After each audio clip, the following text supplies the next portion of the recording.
维斯塔潘即将参加的 NLS 到底是什么比赛？全网第一期 NLS 入坑指南来了。本视频尽量做到超级入门，适合小白从零开始了解纽博格林耐力赛。闲话少说，咱们开始正片。NLS 全称是纽博格林耐力系列赛，全年10场比赛，大部分为4小时耐力赛。今年有一场是6小时耐力赛。NLS 和其他 GT 或者 F1 比赛有着巨大的区别。首先 ，NLS 采用的是一日赛制，即排位赛和正赛都在一天完成。通常的比赛时间段是当地时间的早8点半到下午4点，完成一场比赛的所有任务。排位赛1个半小时，正赛4小时。而之所以采用一天赛制，主要原因就是 NLS 其实是个门槛很低、上限也高的比赛，主要体现全民参与、一起赛车的感觉，所以一天比赛能节约钱，小车队也玩得起。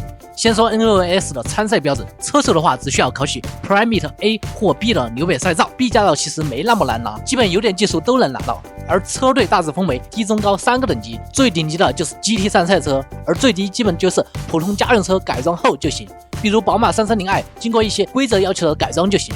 中间级别比如 TCR 和 GT4 赛车。 NLS 之所以叫全民参与的赛车，那就得说每场比赛有多少人参加了。马上要进行的 NLS 2有133辆车参赛，这些车分为了20个车主参加，每辆车基本是3到4个人参加，所以这场比赛光车手至少有400人，全民参与这就体现出来了。人多又把举办比赛的成本给平摊了，所以参赛就不需要多少费用了。当然你得保证不出事故，修车还是很贵的。然后我做了一张图，这是各组合参赛的赛车，大家可以暂停看看。说完基本的参赛要求，接着来看赛道。 NLS 用的是北环赛道加部分南环的布局，为什么不只用纽北呢？原因很简单，100多辆车，维修区批房需求大，而批房只有南环的 GP 赛道上有，总共单圈长度约24.4公里，海拔落差300米，弯道数量超过70个。南环就是大奖赛的布局，有砂石缓冲期，而北环比较凶险，赛道更窄，几乎没有缓冲，所以基本出赛道很容易撞上护栏。同时因为是一条几十公里的赛道，有时候天气也多变，赛道一头下雨一头出太阳，很容易遇到。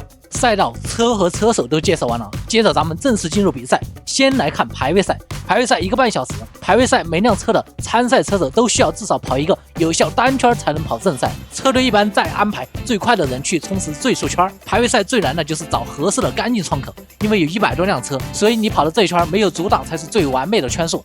而最快的 GT3 赛车基本在干地能跑出8分内的圈速，比较慢的量产车组别基本在10分钟开外了。同时排位赛也会遇到事故，所以这就说到 NLS 的赛道奇遇了。因为赛道太长的原因， NLS 没有传统安全车全场带队，如果遇到事故和机械故障，会在这一段打奇遇来进行区域限速，双黄旗限速120千米每小时，扣的60旗限速60千米每小时。每辆车都有 GPS 追踪，超速一般面临严厉的罚时，甚至取消成绩。遇到黄旗的排位赛，飞行权是按作废处理。排位赛结束后，由于赛车数量巨大，发车不是排成一长排，而是分为3个发车组，每组发车之间有数分钟的间隔，来减少赛道初段的拥堵。排位赛结束后2小时将举行正赛，正赛按成绩分为3个大组动态发车，发车间隔2分半。如果你开低组别赛车，跑了个很快的成绩，也能分到第一组的，相当于获得起步优势。发车后不计圈数，而是进行倒计时4小时。正赛人数要求依照3人都可以，通常车队都是3人及以上配置。正赛依然是比谁跑得快，同时发生事故依然是区域限速的规则，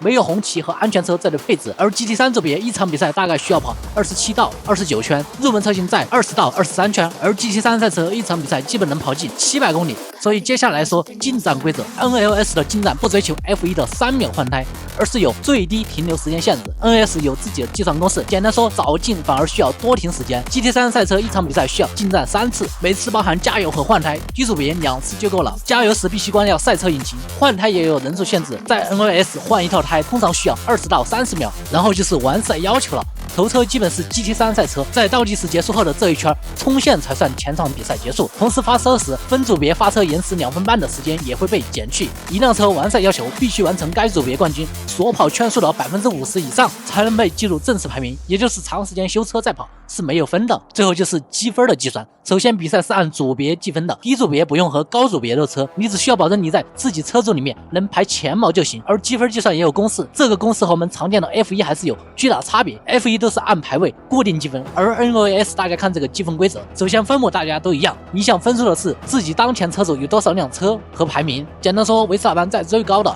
SP9 拿第1名，反而拿分不是最多，拿最多分的是抽最多的这个组别的第1名，所以 NAS 全年跑下来，年度冠军基本不是 GT3 所在的 SP9 组，24年是宝马 330i，25年是宝马 M4 GT4，这也契合 NAS 的办赛宗旨，鼓励低成本组别的竞争，让更多普通人来比赛。好了，这就是本期不太复杂的 NAS 入坑指南，希望对你有帮助。别忘了本周六的 NAS 2比赛，一起看维斯塔潘的表现吧。